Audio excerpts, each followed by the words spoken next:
Un saludo al profesor Armando Collazo, a mis compañeros de, de asignatura de Derecho de Filosofía.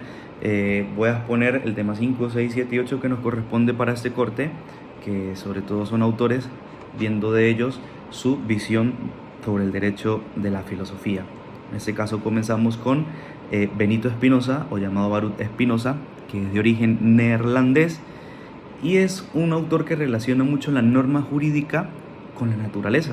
En este caso, las leyes divinas, las leyes de Dios, son reglas de conducta que se deben seguir para alcanzar el nivel de vida o un buen nivel de vida. En este caso, porque son leyes impuestas por Dios. Por eso escuchábamos decir al profesor que es un racionalista radical. Consideraba la razón con su máximo esplendor para poder conseguir o alcanzar la libertad. Entonces el derecho siempre lo miró de esa manera, ¿no? Lo ve como el poder de la naturaleza, donde él llega a decir que prevalece siempre el derecho natural. Ahora hablamos de Gottfried Leibniz, que fue un filósofo, matemático, lógico, diplomático, teólogo, bibliotecario, y que se habla de que fue uno de los grandes pensadores del siglo XVII y XVIII y se le reconoce como el último genio universal. Era un hombre que tenía muy clara qué era la ley y la codificó en leyes escritas o lógicas, o códigos, perdón. Y el derecho de buscar, de ser útil, sobre todo para la comunidad, busca el mayor bien posible o el menor mal posible. Propuso también crear un sistema legal que resumiera todos los problemas legales sin contradicciones o vacíos. Construyó también un universo de categorías donde una dependía de la otra. Leibniz pues, fue uno de los filósofos que estudió la justicia divina, basándose en la doctrina de los entes morales. Otro pensador, podríamos decir que es otro pensador que creyó en la justicia divina. Por eso también dice que el derecho de buscar, o habla del derecho de buscar una igualdad entre todas las partes, útil para la comunidad. Y así la sociedad sería perfecta y feliz, sobre todo buscando la manera de tener la igualdad entre todas las partes. El resumen es precisamente diciendo que así la sociedad sería perfecta y feliz. Seguidamente hablaremos de Juan Jacobo, que fue un escritor, pedagogo, filósofo, músico, botánico y naturalista. Para él, o él decía que es el mismo pueblo el que da su forma de Estado, o la forma de Estado que quiere, es decir, el tipo de leyes que se quieren. Por tanto, consultar las leyes ante el pueblo es una de las cosas que él recomienda para que sea el pueblo quien dé las leyes, sea el mismo pueblo que conceda las leyes, considere que son justas a su contexto sociohistórico. Él habla también de la ley natural. Para él la ley natural es perfecta. Consideraba también que la libertad del hombre en una sociedad justa era sobre todo la libertad moral. Por eso su gran obra fue El Contrato Social, donde definía un gobierno del pueblo donde todos los ciudadanos libres podían manifestar su voluntad para llegar a un acuerdo común. Era una de las cosas que Juan señalaba, ¿no? Donde defendía un gobierno del pueblo, donde ellos pudieran manifestarse, donde pudieran ser libres y donde pudieran llegar a un acuerdo común. Y en este estado donde todos participemos. Habla de un estado donde todos los ciudadanos participemos, todos decidamos lo que queremos, en qué forma queremos que sea el bien, y por eso lo llama el contrato social. Entonces su visión en el derecho filosófico se da sobre todo en el contrato social, donde es el mismo pueblo quien hace el contrato, pero él es el mismo quien decide las leyes, quien manifiesta su voluntad para llegar precisamente a un acuerdo común. Ahora hablaré de Immanuel Kant, que es uno de los pensadores más influyentes en la Europa moderna y en la filosofía universal, uno de los últimos pensadores de la filosofía moderna, anterior a la filosofía contemporánea. Kant establece el derecho y él habla que los seres humanos tenían que ser gobernados por una autoridad competente. Le dio bastante fuerza al derecho positivo, que es el derecho creado por los hombres. Por eso escuchábamos allí al profesor exponer en la clase que habló del Estado a quien se le entregar esa autoridad. ¿Por qué motivo? Bueno, porque esto permitiría el orden jurídico, ya que el mismo hombre pues, no sabe administrar bien su propia libertad. Por eso él dice que debe existir una autoridad que regule el poder vivir socialmente como debe ser, ¿no? Immanuel Kant le da la fuerza a la propiedad privada. Además, es otro de los filósofos que une el derecho con la moral. Dice que deben complementarse para forjar unas buenas leyes. Y para Kant, aquellos que redactan las leyes deben ser personas muy razonables y totalmente inteligentes. ¿Para qué? Para que sean muy coherentes al momento de hacer las leyes y pues que sean muy coherentes también en su forma de pensar. ¿Para qué? Para que las leyes que se redacten sean factibles para regular la sociedad. Entonces, en fin, Kant, una de las cosas que propone es que pues se debe conceder esa autoridad a una persona competente. En este caso, él habla también del Estado para que el hombre pueda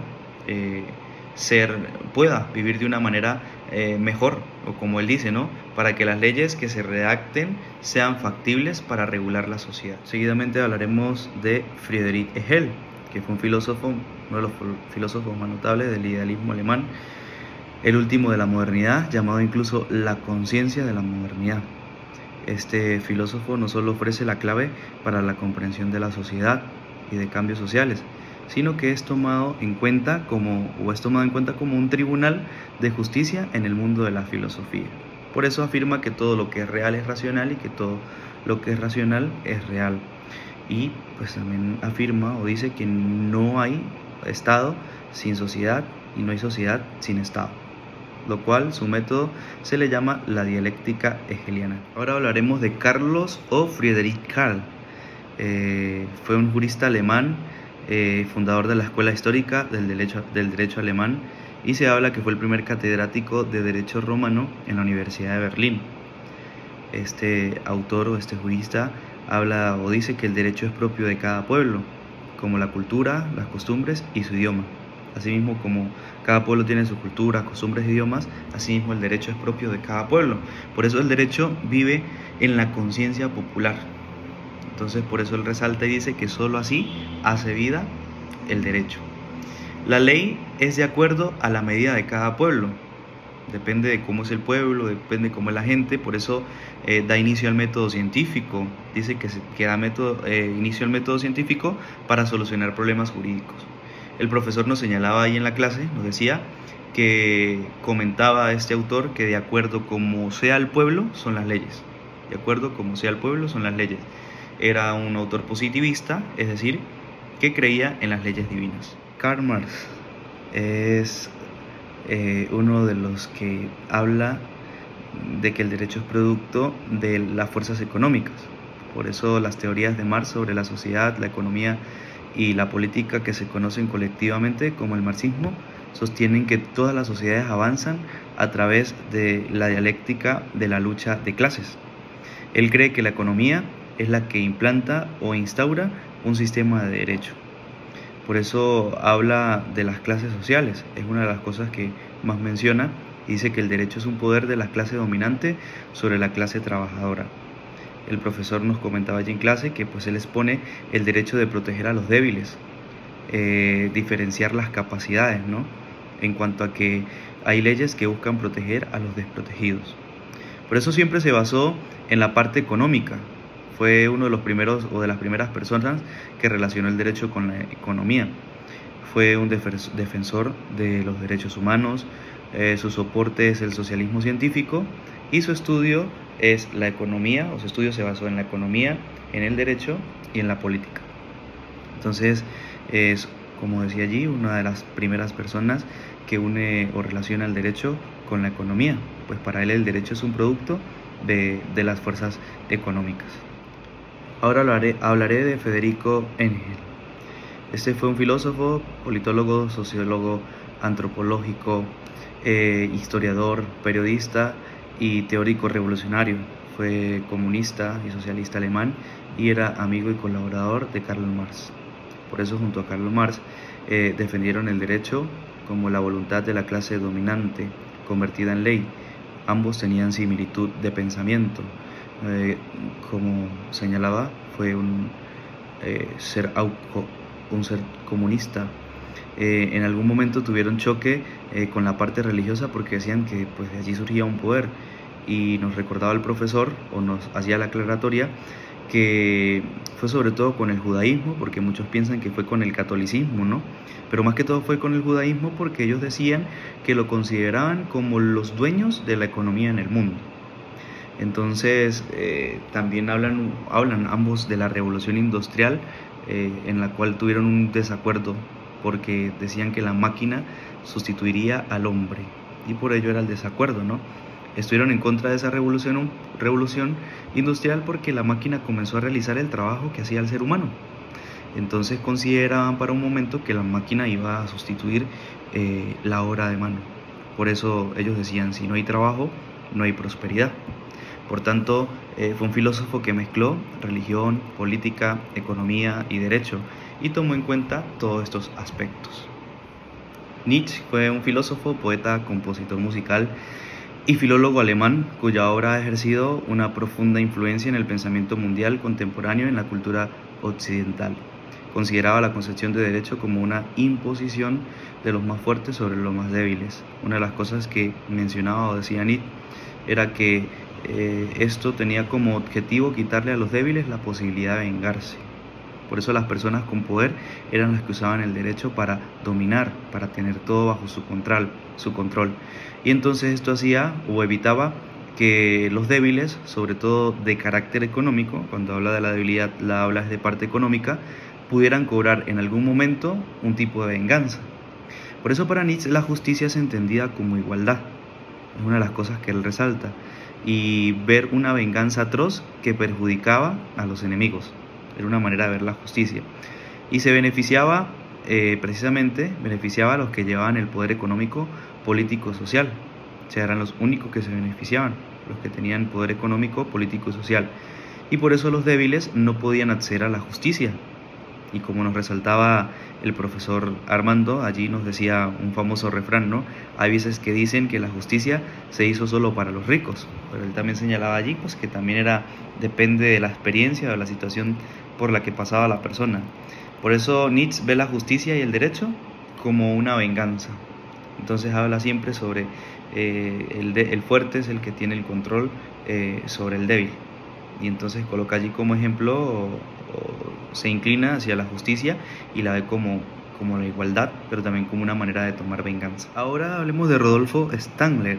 Es un jurista y profesor, uno de los principales filósofos del derecho alemán en la escuela neokantiana. Él consideraba el derecho como un producto social y autónomo. Habla mucho de la autonomía del derecho y también lo considera como una manifestación de la voluntad humana. Y su visión del derecho se basa en lo siguiente, en que en el derecho las normas deben ser legítimas, y por tanto también es un personaje que estudia la justicia. Dice que el derecho hace su presencia cuando se hacen normas convenientes de convivencia o de conducta. Ahí es donde precisamente hace presencia el derecho. ¿Por qué? Porque esto implicaría realizar una sanción o un castigo en un momento determinado. ¿Cuál sería el momento determinado? Cuando la persona incumpla con esa norma establecida, conózcala o no la conozca. Por eso una de las cosas que resaltaba es que la falla que se hace ante una norma de convivencia o ante una ley comúnmente viene del desconocerla, ¿sí? De convivir en un espacio cuando se desconoce las normas o leyes que hay en el espacio determinado en el que yo convivo. Por eso una de las cosas también que habla este autor es de la fe, no en cuanto a la religión, sino la fe en la norma. Yo creo en la norma. ¿Por qué? Porque la norma es justa y la norma es válida y es necesaria para regular el bien en la sociedad. Es decir, que le pertenece a la sociedad, pero como le pertenece a la sociedad, él dice que ella misma la produce. Para él el derecho es una consecuencia de la propia naturaleza. Da un concepto de justicia diciendo que es el acto de prudencia donde no buscan cobrar venganza ni hacer daño. Una de las cosas que escuchábamos o resaltábamos allí en la clase del profesor era recordarnos que en este caso cómo sería la prudencia dentro del orden jurídico, que sería el no dejarme llevar por la emoción, sino por la razón. Seguidamente hablamos de Giorgio, que fue un filósofo, profesor y jurista italiano, experto en la filosofía del derecho. Una de las cosas que señala este autor es que consideraba el derecho como ambiguo y dice que es la coordinación de relaciones intersubjetivas. Y la subjetividad es lo que considero que es bueno y que es malo, es decir, es mi forma de actuar, de pensar y de creer. Y las relaciones intersubjetivas pues son las relaciones sociales, es una de las cosas que resalta este autor. Habla de condena no como un castigo, porque dice que existen o hay muchas formas de condena. Se podría hablar de que como hay condenas de castigo, hay condenas de liberación, y estas condenas de liberación es decir, que queda libre de toda culpa. Las relaciones intersubjetivas es lo que propone y hace que ciertas facultades correspondan a ciertas obligaciones.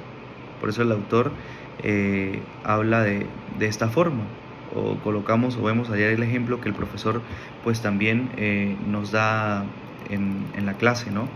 En cuanto a la relación intersubjetiva, cuando habla de no matar, no robar, de respetar la propiedad privada, de tener derecho a la identidad en un país. Esas son relaciones intersubjetivas que en algún momento han sido reguladas por el derecho y la filosofía del derecho. Hans Kelsen fue un jurista y filósofo austriaco de origen judío.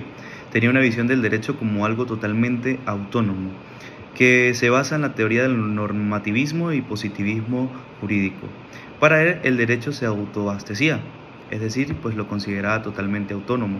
Producía sus propias leyes, es decir, el mismo hombre produce las leyes. Y habla del derecho como un orden social, o dice que es un orden social. Él hace una pirámide, es la famosa llamada pirámide de Kelsen. Hizo una pirámide donde coloca la jerarquía de la ley, es decir, cuando una ley tiene que obedecer a otra ley. Por eso, una de las cosas que vemos nosotros en esa pirámide es cuál es la ley de máximo rango que en este caso nosotros encontramos en un país. El ejemplo, como lo pone el profesor allí, sería la Constitución. Esa es la ley máxima, ¿no? Donde encontramos la ley máxima. Para él son los hombres los que producen el derecho y las leyes. Por eso habla de que es autónoma, ¿no? Y es el mismo hombre quien resuelve los conflictos a través de esas leyes. Por eso nos resaltaba el profesor allí colocando este ejemplo, ¿no? Yo debo ser respetuoso de toda norma jurídica dentro de la sociedad que pertenezco. Por eso él colocaba que es autónoma, que la hace el mismo hombre, y pues tiene que ser el hombre consciente, ¿no? De ser una persona respetuosa a la norma jurídica de la sociedad a la que pertenece. Para él, el derecho es un conjunto de normas que regulan nuestro ordenamiento jurídico. Además dice que es un conjunto de normas que regulan la sociedad determinada y que mejora la sociedad de los individuos entre ellos. Recansens fue un abogado, jurista y filósofo del derecho hispánico guatemalteco. Consideraba que el derecho es una parte esencial del ser humano. Ya habla de que el derecho es muy importante, es esencial en el ser humano y que debe cumplirse por convencimiento. Por tanto, el ser humano no puede vivir sin normas jurídicas. Es una de las cosas que señala este autor. Y la norma jurídica señala que no tiene importancia si no existe el ser humano. Por eso las personas necesitan del derecho para vivir su vida y que su vida sea regulada en todos los ámbitos. Por eso señala lo esencial que es el derecho. Los principios del derecho, dice él, que se basan en la certeza y la seguridad. Es decir, es algo que existe, pero que también me da seguridad. Entonces, por eso, una de las cosas que resalta este autor es que la seguridad jurídica es, lógicamente, cuando hay algo escrito. Como decía el profesor en la clase, ¿no? Colocando el ejemplo, soy propietario de un bien inmueble, de un carro, de algún bien material, y todo lo que existe en mi entorno, comenzando por el Estado y todo lo que me rodea, pues debe respetar el derecho de esa propiedad que tengo, esa propiedad privada que tengo. Obviamente resaltando que tiene que cumplirse ciertos requisitos. Aun siendo una propiedad privada, pues tengo que pagar mis impuestos. Su obra se resalta en la vida humana, sociedad y derecho. Su visión es totalmente latinoamericana, es un autor latinoamericano. Hemos venido compartiendo autores europeos pero esto ya es una visión latinoamericana y por eso él resalta que el derecho es una propiedad esencial del ser humano. Eduardo García Mainés es mexicano. Él tenía una visión del derecho como un orden jurídico completo y no como un sistema de normas. Es decir, si es un orden jurídico, la ley se cumple porque se cumple. El derecho existe cuando los destinatarios se ajustan a las normas, dice este autor. El ejemplo que pone el profesor allí lo escuchábamos en la clase, que es el de la licencia, ¿no? Si yo tengo mi licencia, está vigente, pues yo puedo conducir el vehículo, ¿no? Porque el vehículo que estipula precisamente esa licencia, ¿no? Y es el permiso que yo tengo legalmente. Y el Estado permite manejar ese vehículo pues con ciertas características, ¿no? Ahora, si yo manejo, aunque lo haga muy bien, pero no tengo un tipo de licencia para conducir, pues ya no me estoy ajustando como debe ser a las normas, ¿no? Por eso este autor dice que el derecho positivo es el que hacen los hombres, ya sea en un parlamento o en un congreso. Además dice que es el conjunto de reglas que la autoridad propone como obligatorias para un determinado tiempo o época. Y finalmente es un autor que dice que cree en la ley escrita creada por hombres, creado a través de los órganos que son especializados. Finalmente tenemos a Carlos Cosí, que es argentino, y como lo mencionaba allí el profesor, se destaca en una escuela llamada egológica. Es decir, que su teoría del derecho está basado en una visión existencialista. Considera el derecho como una ciencia de la conducta humana, es decir, un objetivo egológico. En este caso, el ego soy yo, separando la palabra, como dice el profesor allí, y lo lógico es la manera de yo actuar frente a la norma jurídica. Por eso mi actuar como ciudadano sería la parte lógica, reconociendo en mi interioridad como ser humano de pensamiento, que respeta, que tiene normas jurídicas por cumplir y que debe respetar. Por tanto, hablaríamos del yo lógico jurídico. Y él habla de la conducta jurídica, como lo resaltaba allí el profesor. Recordar que no se habla de la conducta en cuanto a la psicología, sino en cuanto a lo jurídico.